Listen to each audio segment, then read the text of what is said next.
house. No, the right house. I didn't get We want to talk to Marilyn Hack.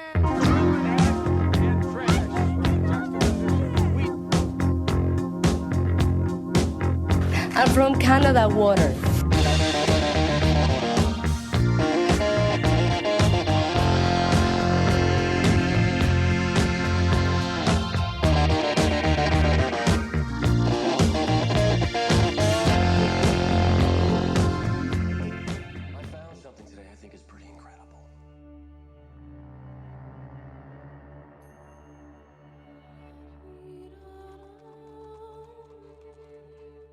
Forget the first glimpse of your form. I have dreamt nightly of your face. I cannot let you burn me up, nor can I resist you.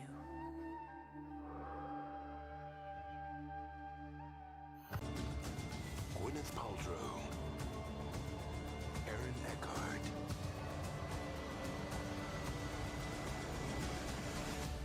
Possession.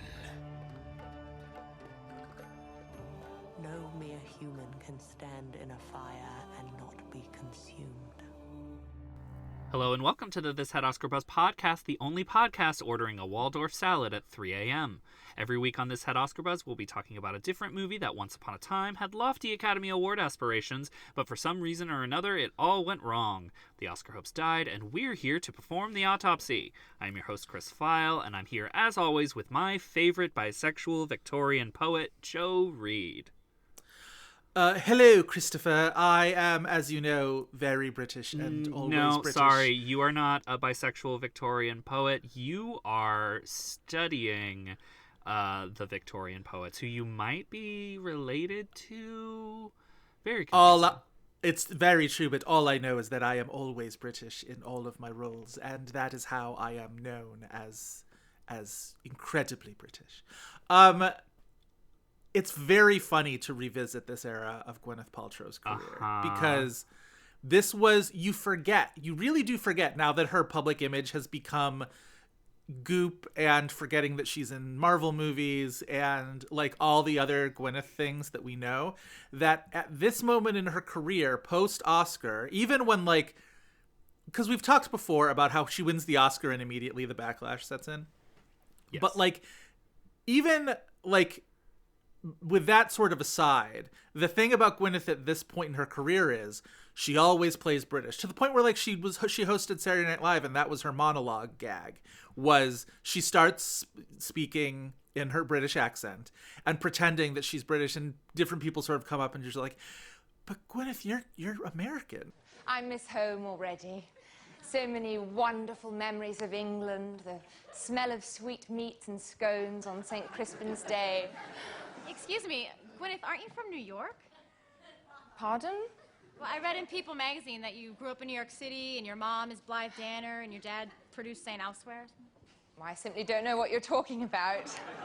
Would you like some tea, love? Hold on. Gwyneth? Yes? Yeah. Hi. It's me. It's me, Ben. I'm sorry? Ben Affleck. Oh, Ben Affleck, the charming American actor I worked with in Shakespeare in Love. Gwyneth, why are you speaking in an English accent? English people always speak with English accents, love. Oh, you Yanks are so humorous, spelled with an O-U-R.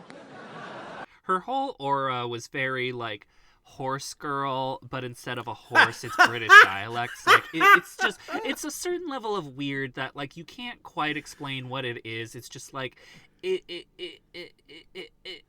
and this movie is, like, the pinnacle of, like, okay, Gwyneth, you gotta, she keeps, like, leveling up in the, like, kind of buffoonish version of this British dialect. Like, I was gonna say, this feels like a very SNL British dialect in this movie. It is so clipped to the nines. It is so pruned in her meter and in her inflection, and it is...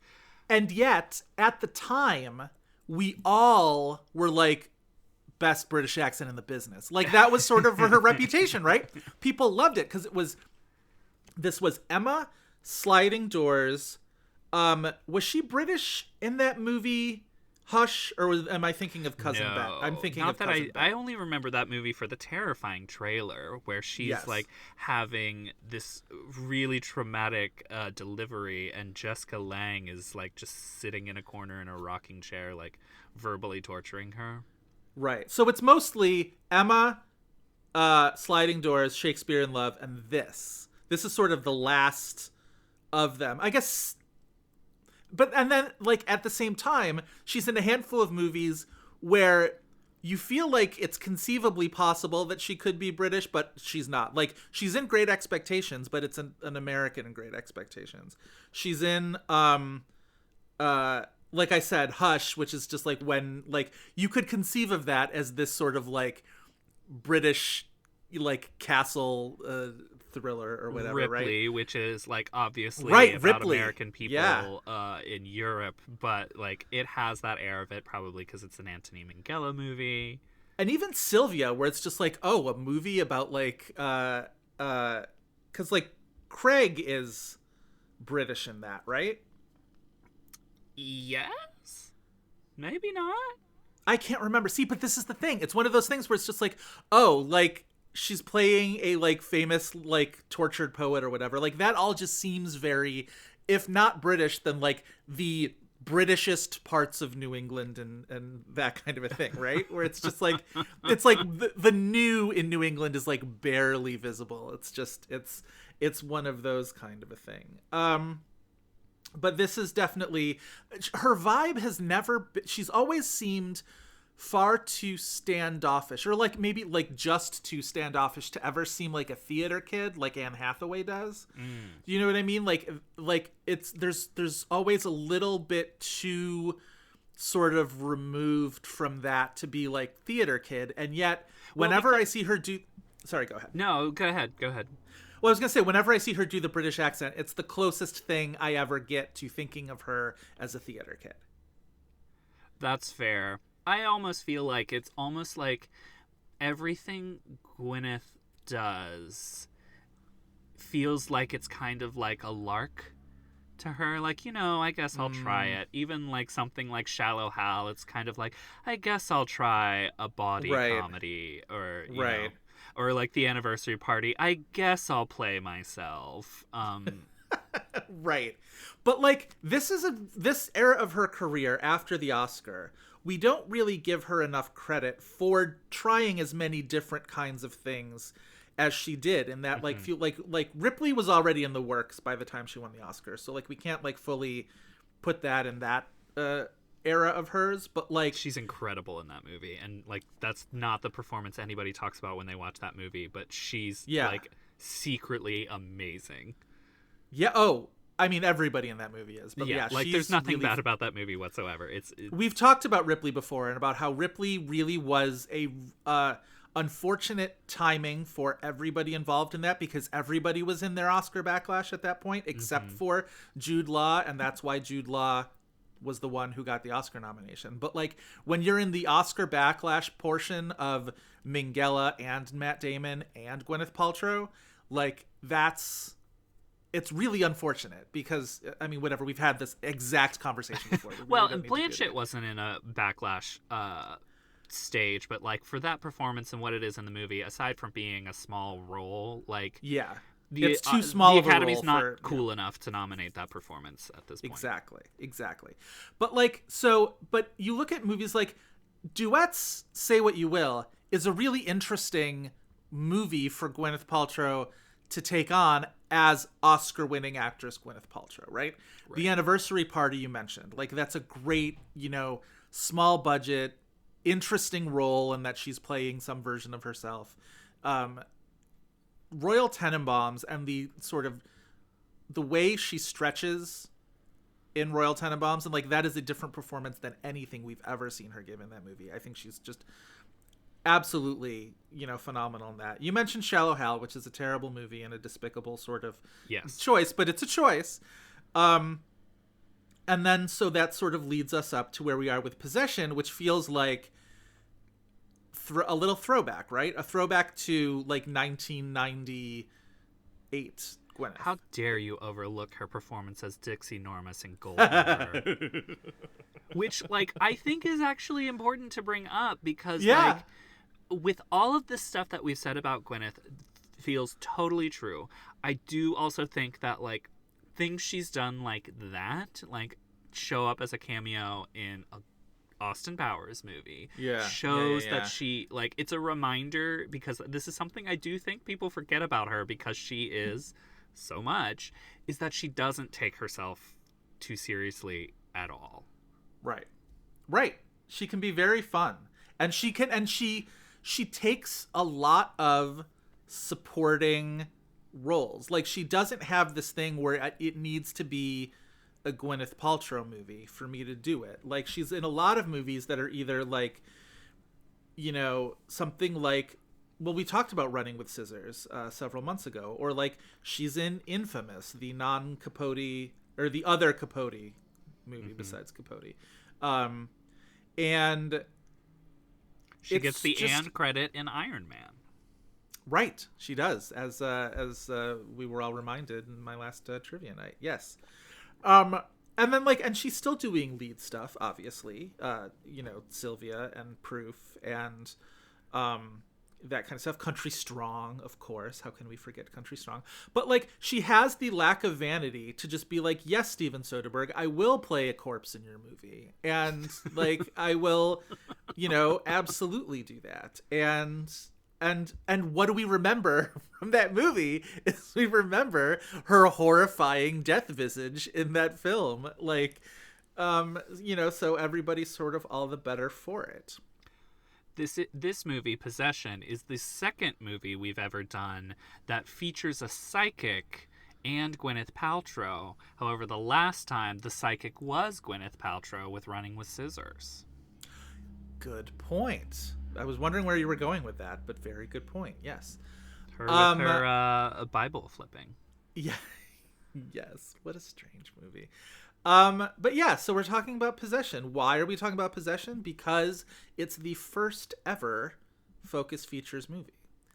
And that's sort of in retrospect, because if you watch the movie, it is introduced as, it is credited as a USA Films production. So, like, this was just after the turnover from USA Films to Focus Features, which we talked about last week. It has a lot to do with Barry Diller and you know, Mr. Diane von Furstenberg. And in 2002, USA Films and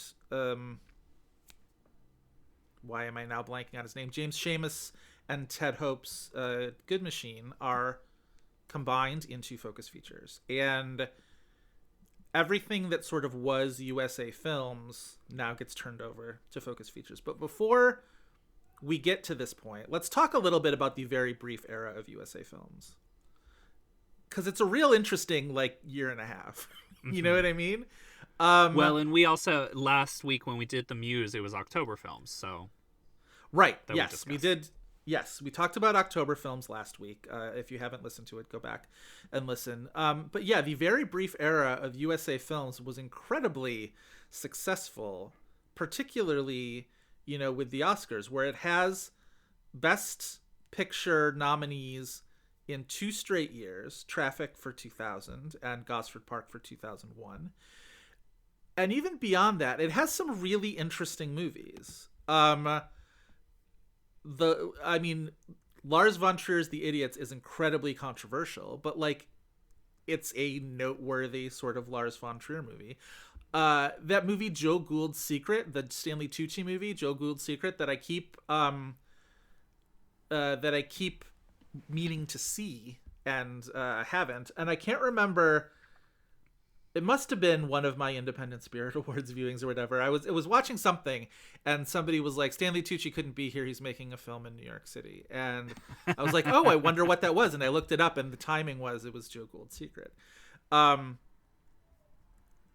Series 7, The Contenders, is a USA Films movie. I think we've talked about that before when we've talked about Brooke Smith. Brooke Smith rules in that movie. Frickin' rules. It's a very much like post Survivor, post reality TV boom film where it's about a reality TV competition where people like hunt each other for sport, and she is playing this pregnant assassin essentially, and she rules in that movie. She was like the former victor of like several seasons, and the thing about like this fake show is if you win, you have to go on to the next seasons. And, who is it? Is it? I hate to butcher her name because she's amazing too. Is it? It's not Mary Elizabeth Burke, but it's Mary Louise Burke. Mary Louise Burke. Mary also Louise Burke. incredible and hilarious in that movie as like the sweet old lady who becomes the most bloodthirsty because you don't apply to be on this show, you're like forced to be on the show. Also, you know who plays the college student in that is Merritt Weaver. Oh wow. Yeah. Like very, very early Merritt Weaver. If that's a Killer Films movie. That's Christine Vachon joint. I don't know how available it is, but that movie needs like a midnight revival when theaters reopen. People should check it out for sure. It's a movie that people should talk about when we talk about like the history of reality TV, because like we've had reality TV enough now that it's like it feels intrinsic to all of that. Yeah. Another USA Films movie from that era, Session 9. Have you ever seen Session 9? The Brad Anderson movie? You keep telling me to watch this, and I haven't watched it. It's creepy as hell. It's David Caruso and Peter Milan and Josh Lucas, and it's it's a asbestos removing company. It's such a simple premise. An asbestos removing company goes to remove asbestos from a haunted asylum, like an abandoned psychiatric hospital. And it's, when they uncover these audio tapes and they sort of get, fall down the rabbit hole of like what had gone on in this asylum. It's just very, very simple and good. And then the Coen brothers movie, The Man Who Wasn't There, which got some kind of Oscar nominations. I know it got, I'm pretty sure Roger Deakins nomination. I'm pretty sure that's Deakins. Yeah. It is Roger Deakins. But like that is a movie... when people talk about Coen Brothers movies, and when people do their inevitable rankings of Coen Brothers movies, which happens whenever there's a new one, I'm always most interested to see where The Man Who Wasn't There sort of shakes out in the list, because it's usually like either upper middle or lower middle, and I feel like I characterize by the list by like whether they put it upper middle or lower middle.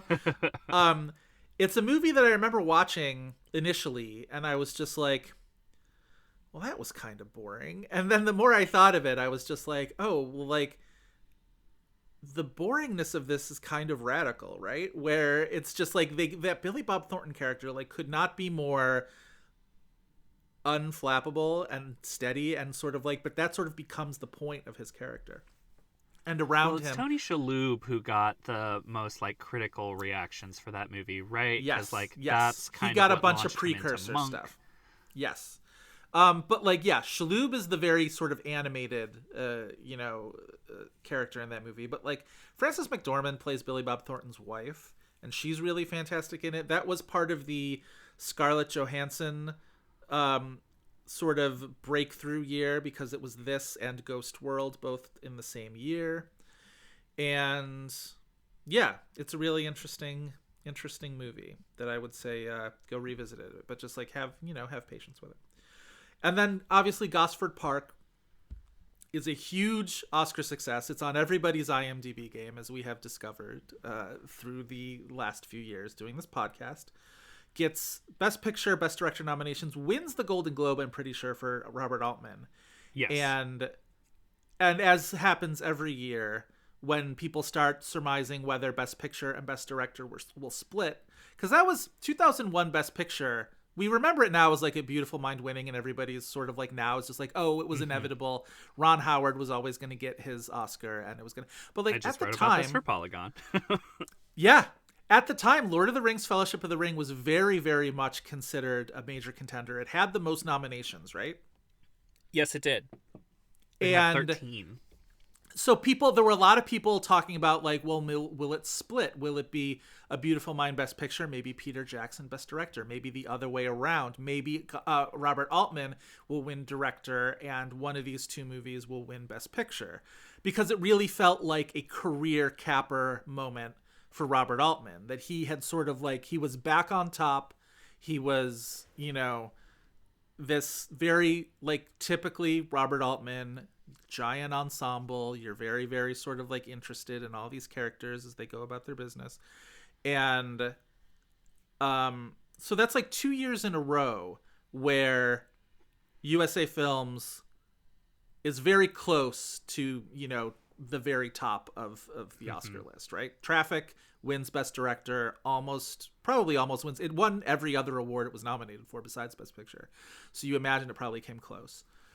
And so now USA Films is sort of like riding high atop the like indie film landscape and gets merged with Good Machine and becomes Focus Features.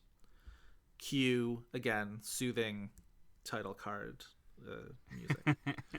The Wayback Machine was not my friend this week because I was trying to get like exact timing, exact production histories, and it couldn't happen because I will tell you, I watched this on a DVD. So I'm sure, like we mentioned last week with the Muse, if you rent the Muse on like iTunes right now, you're going to get a Focus Features logo. Right.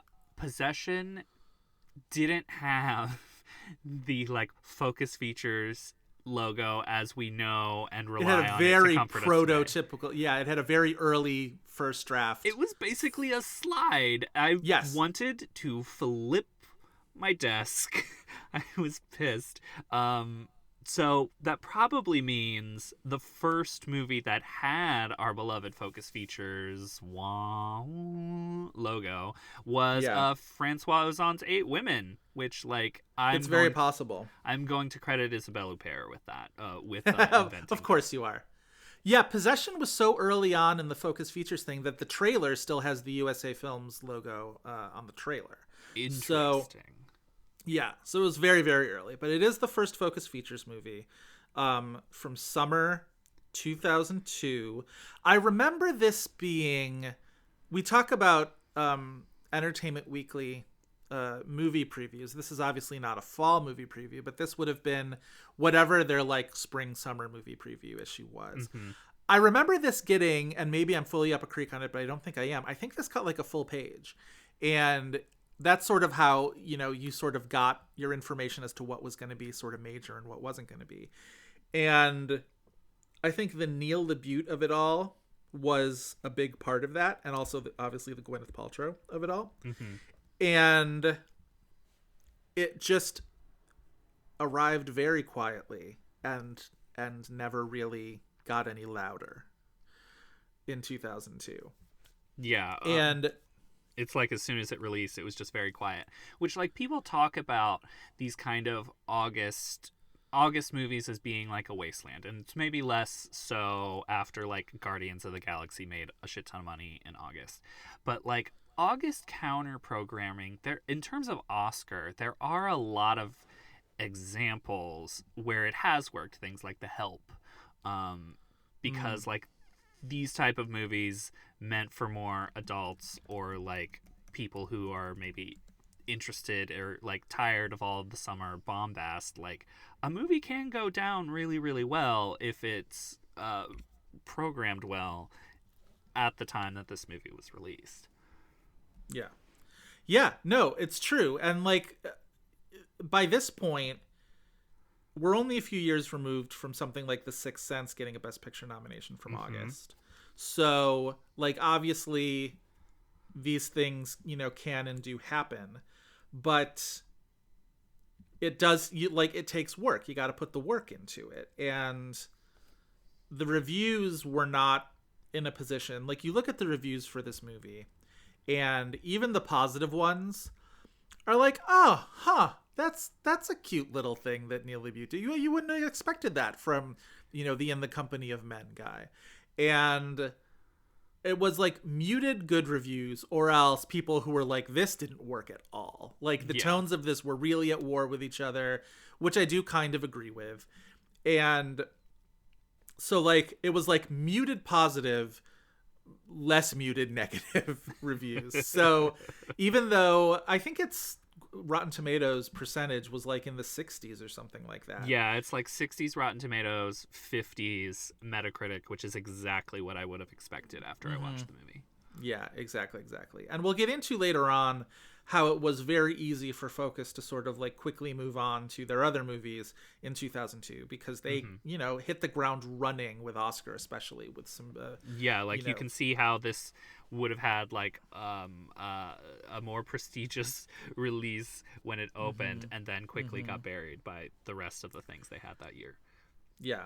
We'll definitely talk about that for sure after we, you know, get through talking about the movie itself, which it's an interesting movie. I didn't love it and I didn't hate it, which sort of feels sometimes like I'm throwing my hands up and just being like, you decide. But I think there are like specific things about it that are interesting in terms of like what kept me from really liking it. What was your experience watching this movie like? I mean, it's less that I don't know where I felt with this movie as it is I hated half of it and I really enjoyed the other half. And did it fall along like Julie and Julia lines where like I love this plot line, I love this, you know, era plot line, and I hated this plot line? See, I don't hate the Julie stuff in Julie and Julia. Oh no. I don't mean to say that I don't either, but I think that was the vibe of the reaction to Julie and Julia, right? Where people were like, love the Meryl stuff, hate the Amy Adams stuff. And right, those people are wrong, but yes, it's basically that. The modern day stuff in this movie I think is actively bad, actively boring. And I like most of the Gwyneth movies we've talked about, it's like she's actually one of the better things about this not great movie. And I think it's the opposite. I think she's one of the movie's biggest problems. I kind of want to see the version of the movie where the four leads swap roles, because I think it might make for a better movie. But like, the period stuff relies so heavily on Jennifer Ely, so I was all game for it. Of course. But it's also like that romance noted is slut way more for Jennifer interesting. Ely. Yeah. No, that is true. I feel like the movie takes us away from them too often for it to ever like build up the kind of momentum that I need for me to become fully wrapped up in it. Because this movie so often reminded me of The French Lieutenant's Woman, in its sort of, you know, where, you know, a modern day story that is being commented on by a fictional or a, you know, in that case, I think French Lieutenant's Woman, it's a fictional story. In this case, it's a, you know, historical, they're looking into, you know, these poets who were from the Victorian era, but like each one sort of comments on each other. And in that movie, in The French Lieutenant's Woman, the characters are played by the same actors. So it's Streep and Jeremy Irons. I also kind of wanted it to be that. That's the thing. And also the other thing is that scene at the train station where Jennifer Ely shows up in that phenomenal sort of billowing green thing with the hood. I'm like, this is very French Lieutenant's Woman. But yeah, I wonder if it would have been better if Jeremy Northam and Jennifer Ely were the actors in the modern day portions as well. Obviously, I can see why you would want to have a big star like Gwyneth Paltrow, and obviously like Aaron Eckhart is Neil LaBute's security blanket. So, you know, I get it from that point of view. I think I agree with you there. I may be a little bit more mixed on both halves of the movie, but we'll get into it maybe on the other side of the plot description. Which I was going to say, we should get into it because we're starting to like wade into the waters of actually like unpacking this movie. So guys, once again, we are here to talk about Possession, not the one where Isabella Gianni freaks the fuck out in a train station tunnel. We are talking about the also one about not poets. The one where Sarah Michelle Gellar who's in the other Possession. Ooh. There's one from like the 2010s or whatever, Who's in that one? Give me We are one not second. talking about Repossessed, the Leslie Nielsen, Linda Blair Exorcist spoof.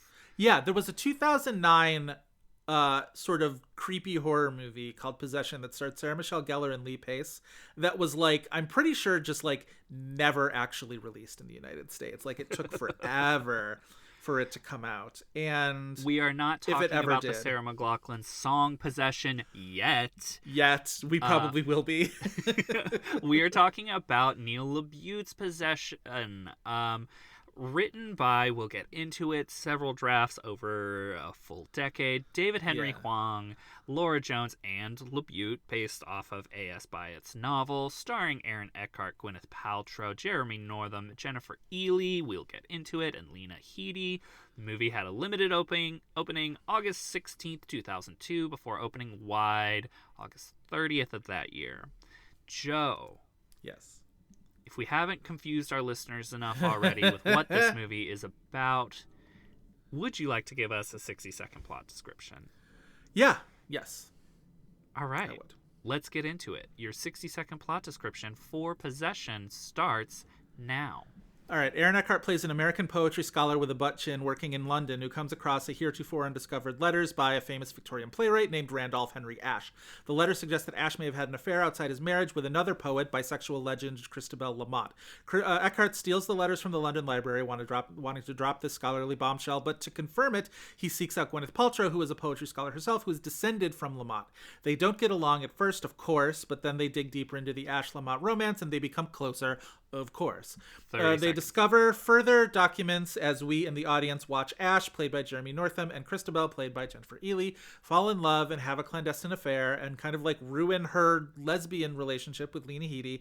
And then they get torn apart by secrecy, of course. Aaron Eckhart and Paltrow are able to outfox their scholarly rivals in getting the documents that prove that Ashe and Christabel had a secret daughter, and Gwyneth is actually descended from the daughter, and so she's the rightful heir to all these letters anyway. And so she and Eckhart make out in their cozy-looking sweaters, having just won the literary nerd lottery. And that's time. Hey. First off, thank you for bringing up the sweaters. This very quickly, like I've made fun of other movies for this way, but it's very true for this. This movie could have very quickly had like an LL Bean logo show up at any minute. I was happy for it. I will say that era of 2002 sweater that Aaron Eckhart's wearing, where sleeves, they're very like the sleeves are not cuffed and they are made to fall like right around the like second knuckle of the thumb, like one of those sweaters are a real mood for me. Like an absolute, like if I was never able to really make those look good, but I was always into any guy who was able to make those look good. And then Gwyneth, of course, her look, when she's not wearing, by the way, at one point, a short-sleeved turtleneck sweater, legend. But it's also those sort of turtleneck sweaters with the big sort of donutty bulkiness at the turtleneck collar part. It's very, very era appropriate for all of it and very cozy looking in general. So I was very happy about that. Yeah. Not quite a candle movie, though. No, not quite a candle movie. So here's the thing with the Eckhart-Paltrow romance. Beyond it being very predictable, where they meet and they're oil and water, and she's sort of, buttoned up scholar, and he's like rock and roll American, like, I didn't even do the research. I'm gonna make a little joke about lesbians. Like, I'm gonna steal this from a museum archive. Right. Like, you want to have like the guitar lick happening as he's just like, he's the rebel American. He's not American in the book, I believe, which is interesting. An interesting sort of change that this makes. And as they sort of like, they research and they're sort of placed in these things where they're both reading the letter at the same time, so they're like physically close. And then they go to a little inn somewhere where they're like looking for something else, and they have to share a bed in a room because it's the only one available. And it's just like, y'all, we have seen this. There is a point, this is interesting.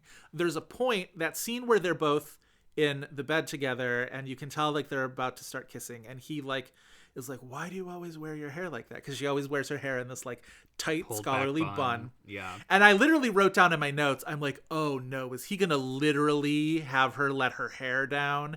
And it doesn't happen in the book, but if you look at the trailer, there are scenes where her hair is down and they start making out, and I'm like, oh, they actually did film that scene. And somebody at some point must have been just like, this is too cliched. Like, this is one step too far. We cannot do this. I think that's what like the poster is. Like, the international posters for this movie are way better than the US one, which is like floating heads in a city and then smaller heads making out. And it's like, no, Eckhart and Paltrow are the ones making out with the big heads on the international poster, which definitely sells you on the wrong movie. Right. But thank God for the little heads, or we wouldn't have gotten the idea for the big heads. So, thank God for the little heads. Yeah. Where did you did not enjoy their storyline at all? Talk to me about for all of the reasons that you said, it's very boring. I don't think that they are interesting fits, both together and in their role. It does feel very by the numbers, not just the way it's plotted, but also in the performance. They don't really have the right chemistry for it. And part of the reason why I say I would rather see either the same people in both roles, because A, it will help, I don't think this movie does a really good job at like charting these two romances as like being parallel in a way. It's like they're just two different timelines. And like, I think if you had the same actors, that would help. But also, if you flip the casts, I thought Jennifer Ehle and Jeremy Northam had great chemistry. I thought like there was actual palpable sexual tension in what they were doing. They have a good sex scene in that movie. They have a really good sex scene. You see some side butt from Jeremy Northam, and Jennifer Ehle is in one of those giant linen like sleeping gowns. It's wonderful. It's hot. But like, their plot line is way more plotty than the other one. So I think, if you had like heat and chemistry in the modern day couple, like, you already have this interesting movie going on in the other timeline, right? Where it's like, it's still, it's doing its own narrative thing that, like, even if you have more boring actors, it'll still work, right? Yeah. Well, and then you can do the thing that you almost want the movie to do, where you want the modern day couple to be living their romance through this Victorian era couple. Mm-hmm. And it doesn't quite get there. The other thing I think is an issue is, because I don't think the Victorian era plotline is interesting enough either. That is my other problem with this, is that like, I don't think it maintains a momentum. We cut away from them for too long. There are these like jumps in time where we sort of revisit them at a later stage, and you're just like, okay, well, what was going on all of this time? All of a sudden, she had a kid maybe, and he's mad at her, and then they reconvene at this seance, and yada, yada, yada. But I think there are times in the modern day plot line where it feels like a Richard Curtis movie is about to break out, and I deeply want that to happen, because I feel like that'll at least be fun. Mm-hmm. And sort of like all the stuff with the rival art or poetry scholars, where it's like the guy who seems like he was at the beginning of the movie, it seems like he's Gwyneth Paltrow's boyfriend, but he's not. He's just sort of with her at a auction. And he's Aaron Eckhart's sort of professional rival, and he sort of defects Couldn't have to been this... a more bland actor. No, oh my God, as he has, like, I know, shockingly bland. And he sort of defects to this other scholar who is also looking to, at some point they like catch on to the fact that there are these secret letters that are being uncovered, so now they are trying to like rob graves and look for it, and like it at times feels like the tone is starting to get like plinky silly, and I'm like, that's sort of what I want, but you have to like go there and you have to like sell it, and otherwise it just seems like tonally off kilter, and that's what it felt like to me. And I wanted it to be like, let Tom Hollander, who is in this movie for like one scene, and I'm like, bring Tom Hollander around and let him be silly too, like we want that, like, and at the very least then I would have enjoyed myself watching that plot line. But I also feel like at the same time the Victorian era plot line could have used a little more, like, if that's going to be like your heavy sort of panting romance, I needed that to be like, throw more melodrama into that. Then if it's meant to be a contrast, really contrast both of those things. And it didn't do that. They did to a certain point, and there's like, you know, there's other levels of melodrama to it, to like, you know, the secret child that is sent away, and this kind of sexless marriage. I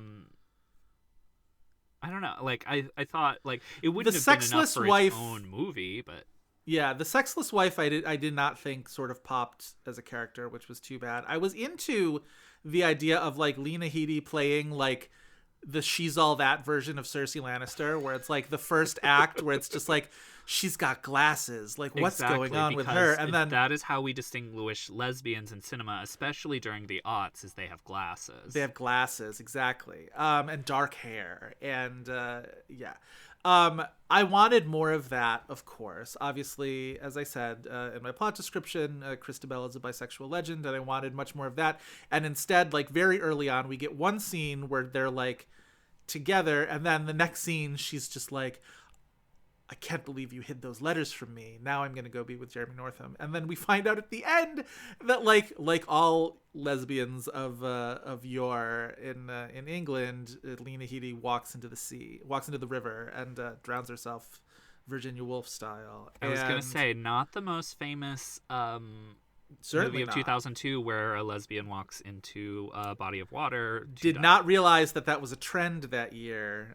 What other 2002 movie could have like completed that entirely? What could have, like, Spider-Man? Like, maybe, like, obviously we need Mary Jane to like survive at the end, but like maybe James Franco's character, because he's sad his dad dies, like walks into the Hudson with rocks in his pockets or something. I mean, why not the Two Towers? I'm sure is Galadriel a lesbian?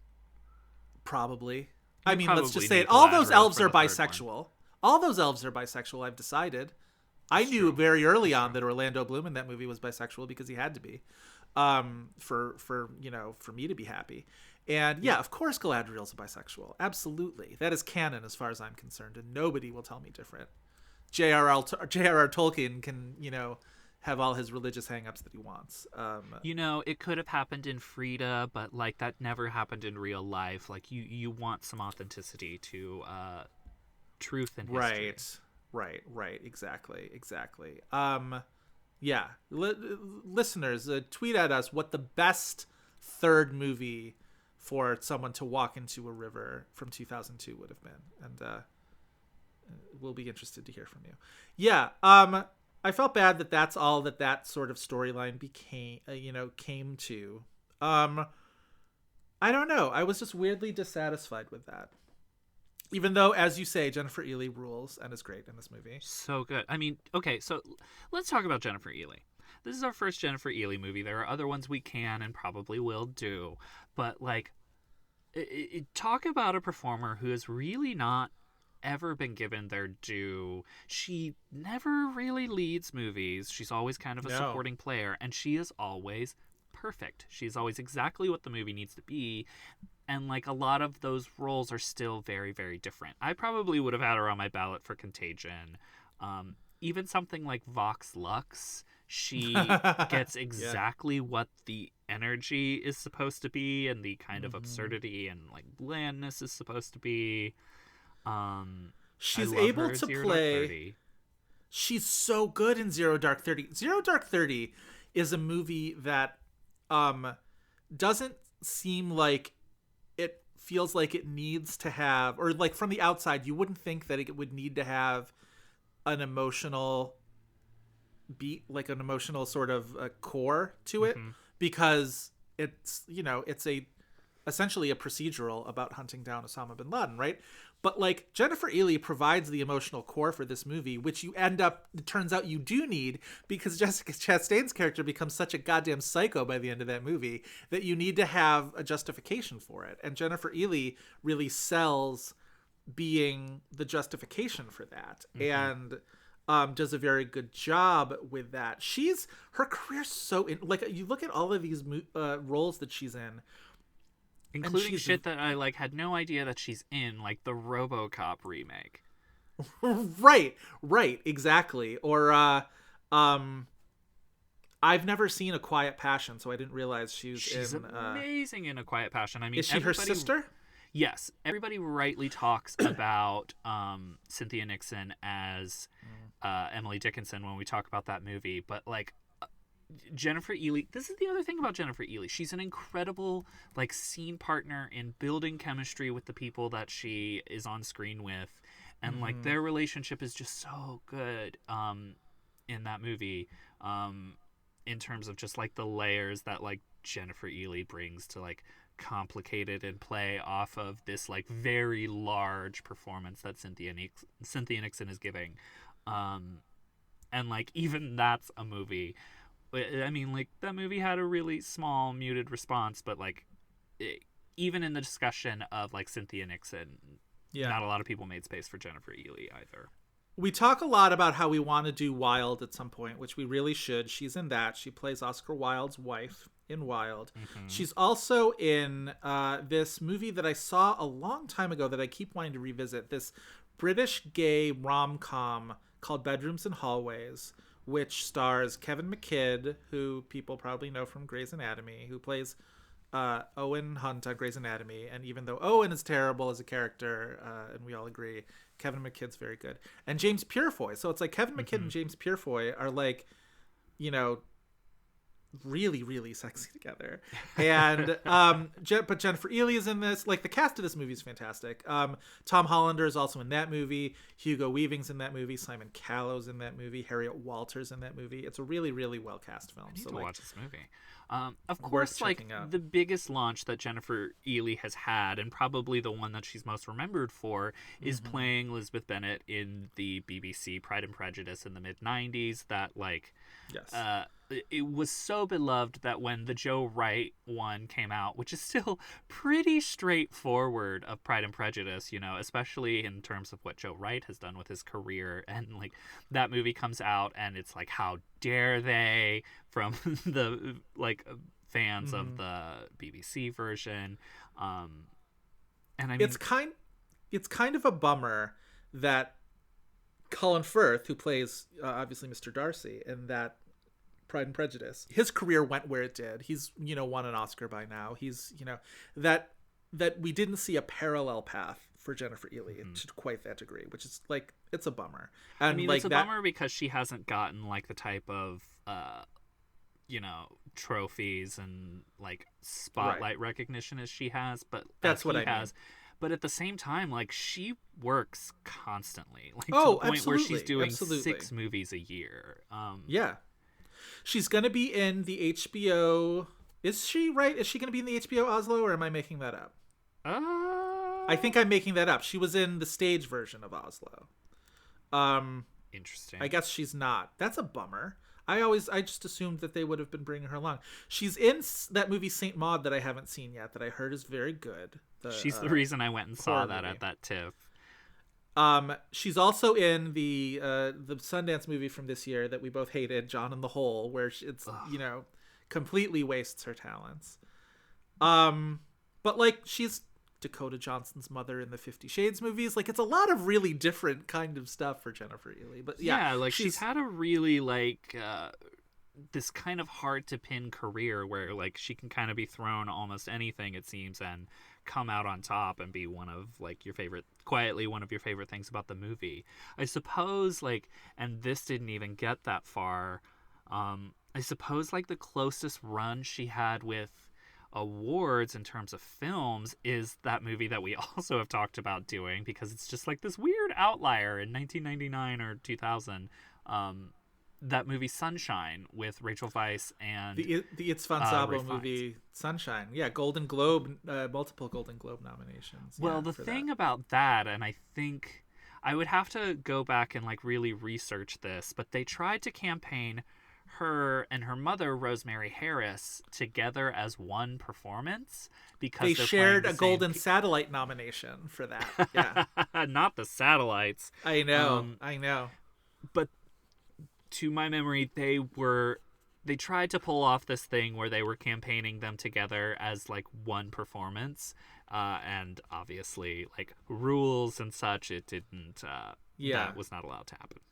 Her awards tab is very interesting. That's her only Satellites nomination. Her only Screen Actors Guild nomination, or no, it's a win with the cast of The King's Speech. She shared in that SAG Ensemble win for The King's Speech. I always forget she's in.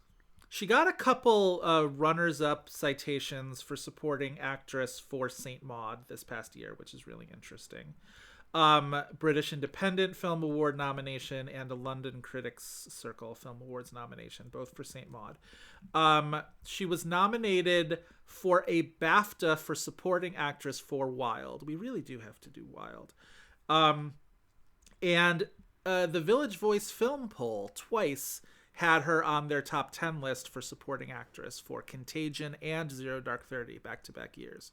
So that's cool that like someone at least was out there recognizing how great she was in both of those movies back to back. At this point, I do wish we had done Contagion before the pandemic had hit. I know, because we now can't we do will it never now. do Contagion. I know. It will just never happen. I know.